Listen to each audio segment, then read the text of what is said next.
الحمد لله الأول بلا أول كان قبله والحمد لله الآخر بلا آخر يكون بعده والحمد لله الذي من علينا برسوله الكريم المحمود الأحمد المصطفى الأمجد حبيب إله العالمين أبو القاسم المصطفى محمد صلى الله عليه وآله وسلم. عباد الله، أوصيكم ونفسي الخاطئة مذنبا بتقوى الله وإطاعة أمره. قال الحكيم في كتاب الكريم من بعد أعوذ بالله من الشيطان الرجيم: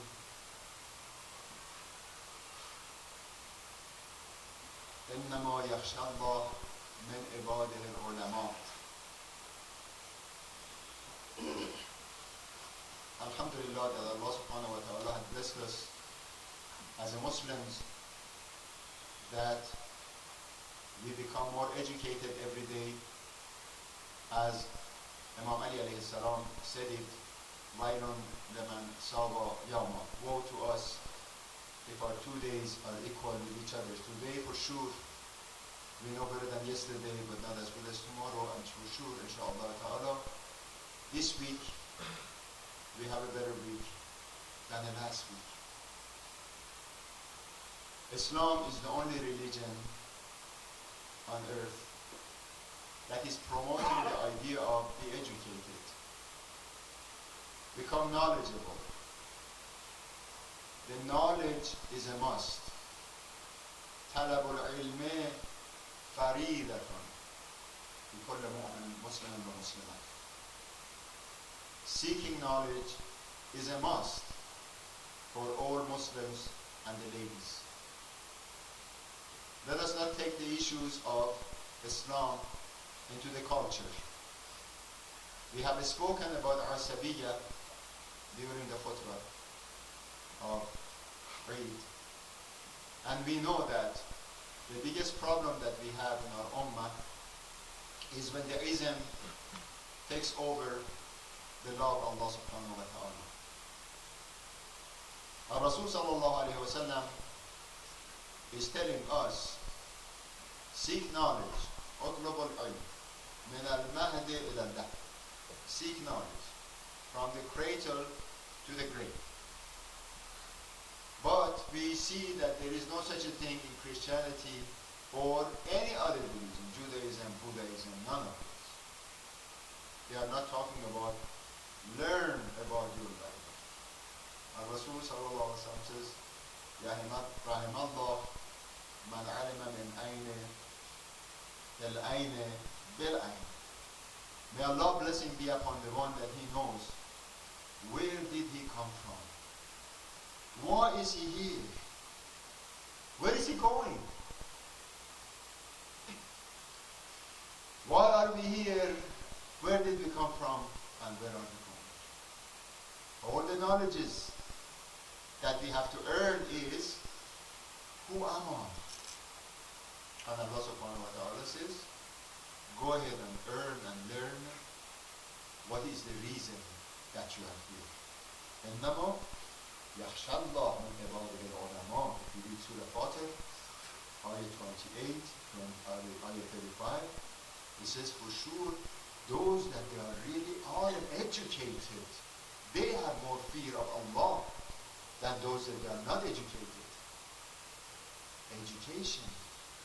The problem of our ummah, the problem of our disunity, if there is such a thing existing in our ummah, is a lack of education, lack of knowledge.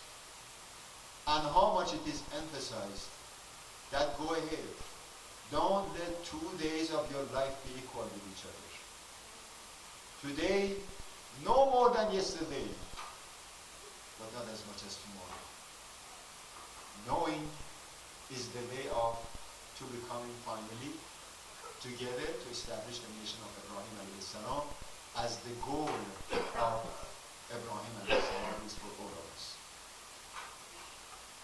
The story of Rasulullah sallallahu alayhi wa sallam, you probably have heard it. One day he entered to the masjid. As he went to the masjid, he noticed People are around somebody and they are listening to him, and as he's talking, and a lot of people are saying something, and they're totally paying attention to one individual. And Rasul sallallahu alayhi wa sallam says, who is he? They said that he's Allama. He's a knowledgeable individual.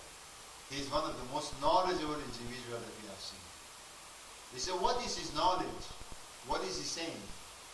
He says he in fact knows the background and the asabiyya of all of us. He knows what tribe came from where. Who are the grandfathers of them? Who are the people that they have been really coming and going, whether it is in Medina, whether it is Mecca or Sham, wherever that they are, he knows all of that. Rasulullah sallallahu alayhi wa sallam says, well, let us correct each other from the word of Allama, the knowledgeable, to see what is the ilm. Again, as Imam Ali alayhi salam, the way that he says, Allamani Rasulullah, Addabani Rasulullah. Whatever that I have, I learned it from Rasulullah sallallahu alayhi wa sallam. Al-ilmu ilman, we know it. Ilm is two kinds only. Ilm of abdan, whatever that you see your surrounding is the ilm of, the ilm for this body to live. The carpeting, the plant, all of the constructions, the heater, the cooler, the car, the road, abdan first. The second part of it is ilm al-adyan. Who do I belong to all of these things? Where did it come from? Where is my ability? Where did my food come from? Where is the air coming from? Who made the earth that I'm on top of it? Adyan, are diyun, and are belonging to whom? So if you put all of these things together, which is two parts, then Rasul sallallahu alayhi wa sallam says, all the ilm that we are talking about is only three kinds that is in the Quran. What are those three kinds of the ilm? First he says, Ayatul Muhkama. An ayah or a verse that it is stable, it tells you what? He tells you, إِذَا نُودِيَ لِلصَّلَاةِ مِنْ يَوْمِ الْجُمْعَةِ فَاسْعَوْا إِلَىٰ ذِكْرِ اللَّهِ وَذَرُوا الْبَيْعَ. You do that. You listen to words of Allah. What is the reason? It is good for you. Come to Jum'ah. Come to the Jama'ah. Be with each other. Without each other, there is impossible for me to live. Without you, I cannot live. Without him, you cannot live. So we belong to each other first. Ayatun Muhkama, which as you probably know, 250 of the ayat of the Quran, based on some statistics, is all fiqh issues, and more than 7 of the Quran is all based on only the muhkamat. Like when he tells you, وَعَلَمُوا, or وَفِي السَّمَاءِ رِزْقَكُمْ وَمَا يُؤْمِنُونَ. Your mean of sustenance is in heaven. Whatever that you are promised is from heaven. Therefore, I come to my knowledge and understanding. Why is it coming from heaven? Without the heaven, I won't exist. Without the heaven, there is no rain. Without the heaven, there is no food, no mean of sustenance. It's the heaven that is governing the earth, and I become whatever that I am. My food is all in heaven. My mean of sustenance came from heaven. فَلْيَنْظُرِ الْإِنسَانُ إِلَىٰ طَعَامِهِ. You go ahead and look at your plate of food. What is in it? أَنَّا سَبَبْنَا الْمَاءَ سَبْقًا ثُمَّ شَقَقْنَا الْأَرْضَ شَقًّا. I am the one that I provided that rain that pours down on the dust, and then the dust becomes food, fruit, vegetable for you and for the animals that you are consuming. So I take a look at that ayatul muhkama. He tells me who I am. And then the second ilm is faridatun adila. You know all of the justice of Allah subhanahu wa ta'ala that created day and night. وَالشَّمْسُ يَنْبَغِي لَهَا أَن تُدْرِكَ الْقَمَرَ وَاللَّيْلُ سَابِقُ النَّهَارِ وَكُلٌّ فِي فَلَكٍ يَسْبَحُونَ. There is, look at the day and the night and the moon and the stars, the way that they are orbiting in total perfection. So the earth will be perfect in idalah, in total justice. What's wrong with me? That I am the product of the heaven, and and I don't want to be just with the people. What is wrong with me that I will become unjust on earth? Recognize who you are. As soon as that recognition comes to me, adl and justice belongs to Allah subhanahu wa ta'ala. What is it that I do not become adil? Why is it that I am not just? Why is it that I am doing something that it is not exactly what Allah wants? And finally, the third issue is sunnatun qa'imah. The sunnah that is always uprise. What is the sunnah? Most of us probably know the word of sunni, but then we say, what is a sunnah in reality?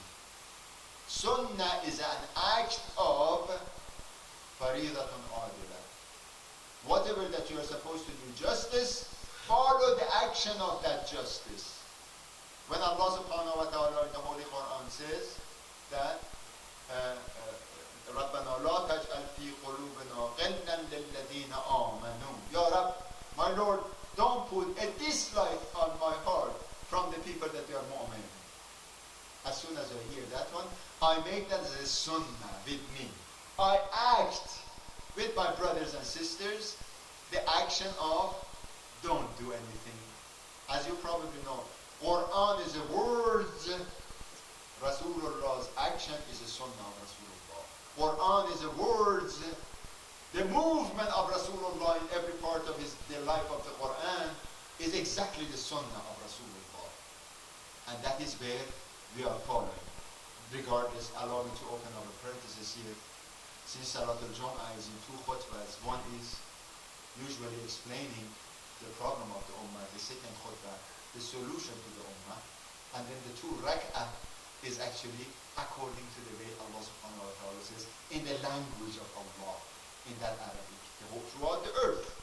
The two khutbah is in the language of those nations. How many nations? As many as you want to think about that. But the two rak'ah is always in the language of the Quran. Some people come with the name of Sunnah, with the name of Sunni, create such a huge trouble. That is not Sunnah. You know better than that. That's the Sunnah of Jahiliyyah or Sunnah of the Israelis, if you want to call it. You don't kill no Muslim with the name of Sunni. No Shia will kill the Sunnis with the name of Shia. It's impossible. So both of this is rejected in Islam.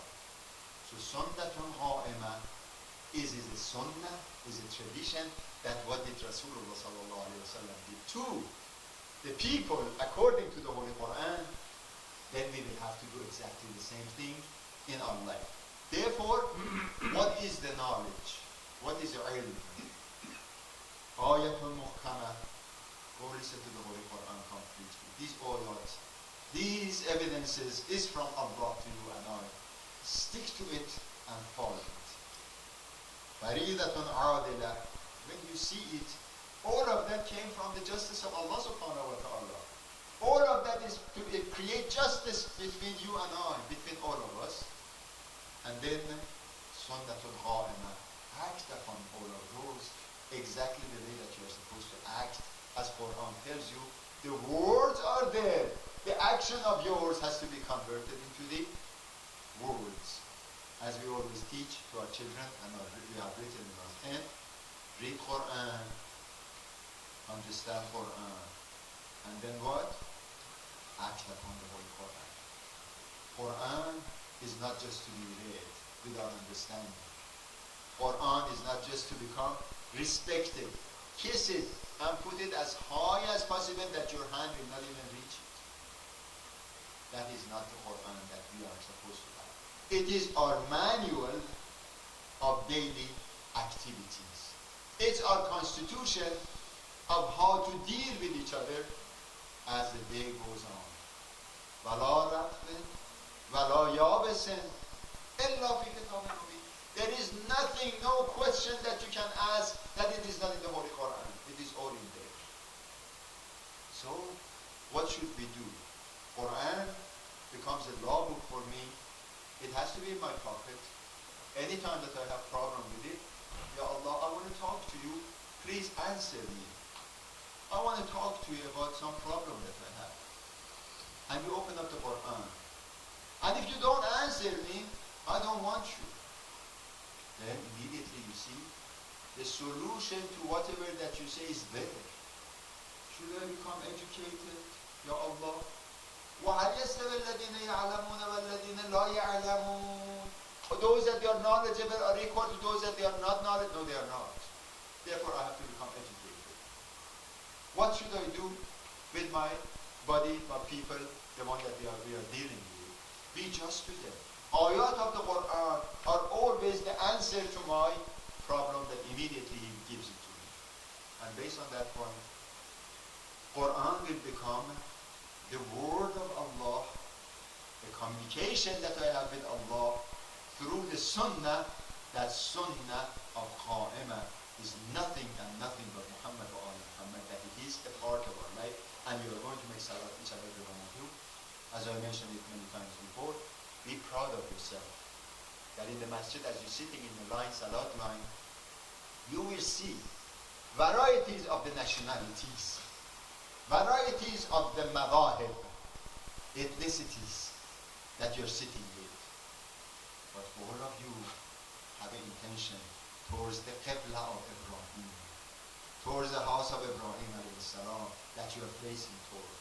That you are in fact not facing, but making a ring around it throughout the whole earth. This is a part of that loose chain, loose lane that it goes around the Kaaba of Ibrahim and come back to the second line, third line, and so on. This is the way that it goes. And be proud of yourself, that each and every one of you, you brought that message of Hajj to the masajid. That today, if you look at the Hajj, the Kaaba of Ibrahim alayhi salam, you will see all kinds of people are around it. All kinds of nationalities, madahib. They are doing exactly the same thing. And then, when they come back from the Hajj, instead of learning that I have seen the nation of Ibrahim alayhi salam in the house of Ibrahim alayhi salam that is designated by Allah subhanahu wa ta'ala. I saw them all in there, that we were united. We were shoulder to shoulder with each other. But when I come back, unfortunately my ignorance will not allow me to be the same thing as I used to be. Then that faridatun adila will be changed to something that I want, my family wants, my tribe wants, my nationality is dictating to me. Allah subhanahu wa ta'ala wants you to become one nation, as He mentioned it to you. That inna hadihi ummatukum ummatan wahida. This is one nation. Wa ana rabbukum. And He gave you the teaching. He is our teacher. He is our murabbi. He is our rabbi. He is our sustainer, if you want to call all the words for it. He tells you to come to masjid. He tells you to come to masjid. Told her to. So we all hear it. What is it? That He is your Lord. He is your Rabb. And He tells you what to do. And inshallah you are doing it. Stick with it. And I'll tell you, according to one of the dearest brothers, may Allah be pleased with him, last Wednesday as he was talking, he says that there is an statistics that Harvard University have been studying about the Hajj, pilgrimage. And they said that this is the most, first they said, this is the most dangerous area for the Muslims. Why? Because they go and they pick up from each other how to become terrorists and how to terrorize the rest of the ummah, the rest of the humanity, period. Then they went and studied, they said, okay, let's find out what are the areas that they are studying together and creating that kind of terrorism. This group had gone, and after studying secretly, finally they came out. And they said, no, in fact, if the whole earth follows this concept of Hajj, then we have peace and justice throughout the whole earth. No, they are coming, and that is why you probably do not see. The biggest gathering on the face of the earth is taking place every year. But unfortunately, it will never be talked about that. It will never be from the, unfortunately, the family of Asabiya, that they call themselves, the whole Hajj is to the one family's name, unfortunately, in that area. The family that is controlling that, they don't let you to learn what is the meaning of Arafat, Mash'ar, Muzdalifah, Mina, and Jamarat and Jamaratul Aqaba. Or they don't let you to know these things because it is from the order of the higher people to them that don't let them become educated. Because education is a danger to the one that they want to go ahead and oppress you and plunder your wealth. If you know it, you prevent it. Today, as you Muslims, brothers and sisters, you will see our problem is not too little, it's a lot. But the lack of understanding in our ummah had caused all of that. We hope that we say the same thing as our Rasul sallallahu alayhi wa sallam says, اطلب العلم من المهد إلى المهد. From the cradle to the grave. Learn every day. Learn something. I heard, unfortunately, some people are saying, for example, if you are making salat, if you don't have that kind of the clothes for the men, I don't want to tell, of course, whatever that we are hearing from next month. Our brothers go and come back and say, this is what he says. Your salat is not accepted. For example, like what? I'm giving you for example. For example, if you have a red shirt, your salat is not. For example, is Islam has anything to do with this gown, with the cap, with rolling up your pants? Does it have anything to do with that? Why are you taking us to the side road and then tell us this is a path to Allah subhanahu wa ta'ala, rather than the way Rasulullah sallallahu alayhi wa sallam did? Today, we have to be more careful that since the education of the Muslims, based on the technology that you have in your hand, based on all the knowledge that it comes in your iPad, in your palm of your hand, then they are active at the same time to create dispute amongst us. May Allah, inshallah, help us to be what He wants us to be, rather than what we want to be. Bismillah ar-Rahman ar-Rahim. وَالْعَصْرِ إِنَّ الْإِنسَانَ لَفِي خُسْرٍ إِلَّا الَّذِينَ آمَنُوا وَعَمِلُوا الصَّالِحَاتِ وَتَوَاصَوْا بِالْحَقِّ وَتَوَاصَوْا بِالصَّبْرِ. Allah subhanahu wa ta'ala.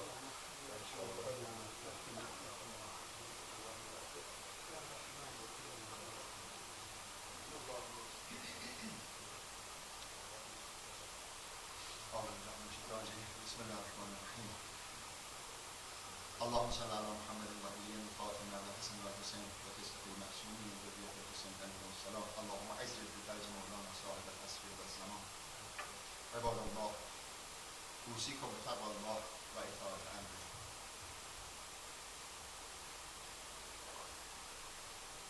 The word of shirk is one and dhulm is another.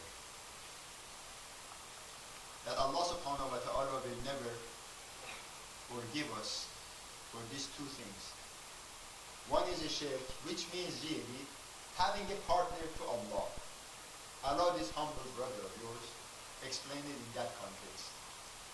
That may Allah forgive us if we follow another law beside the law of Allah. In other words, there is two commands for us. One is the command of Allah that He says, Aqam as-salat, establish salat 5 times a day. The heaven above is giving you the direction, and I'll go to heaven. 2, become connected to the command of Allah in heaven. This is the concept of Allah. The second concept is, if you are the one that you make salat, you cannot work in my company. So what do? I have to have a job. I'll go to the company without a salat. This is called shirk. Or, if you want to go ahead and say it this way, that Allah said it, peer pressure said it too. Which one should I follow? Anytime the law of Allah is violated, that is shirk and that is shaitan. So watch out that Allah will not forgive the one that is making shirk. The second one, وَمَنْ تَعَدِّي عَلَى النَّاسِ مَنْ أُشْرِكِ وَمَنْ تَعَدِّي عَلَى النَّاسِ. These are the two groups. The one that is really rebellious against the people. You know, my brothers and sisters, there is 2 rights on you. حَقُّ اللَّهِ وَحَقُّ النَّاسِ. The right of Allah and the right of the people. If a man goes and steals from me, and I'm happy of him, and he goes and says, Ya Allah, forgive me for what I have done, do you think it's going to be forgiven? He says, no, return the money back, then I forgive you. Because it is not his right, it is your right. You have done something unjust to somebody, to some human being. If that human being exists, as soon as possible, call him up. Ask for forgiveness. Ask for islah bayn al-nas. Between yourself, make that correction. If you think and you feel there is an individual, that individual is mad at you, at least you don't be mad at him. Go ahead and call him up and clarify that. Dhulm is not accepted by any means. May Allah subhanahu wa ta'ala bless us. There are so many rumors that is going on. Especially, you probably, I don't want to expand upon that, because then bad will be increased. What we say, that always good will cover up the bad. We believe that always do righteous deeds, the bad will be gone. We hope that with that, all of those people that creating so much ugly things against this masjid and the work of us, that it is not at all what they are talking about. May Allah guide them. That's all we can say. They are misinformed. And so what we have to say, Ya Rabbi, Ya Allah, guide them and bless them, and don't make us to have an ill feeling towards them, inshallah. ربنا افرغ علينا صبرا وثبت اقدامنا وانصرنا على القوم الكافرين. اللهم انصر الاسلام والمسلمين. اللهم انصر من نصر الدين وانصر جيوش المسلمين وعساكر الموحدين. اللهم اخذل من خذل المسلمين وانصر اخواننا في كل مكان. اللهم ارحم موتانا سلم ديننا ودنيانا. ان الله وملائكته يصلون على النبي يا ايها الذين امنوا صلوا عليه وسلموا تسليما. اللهم صل على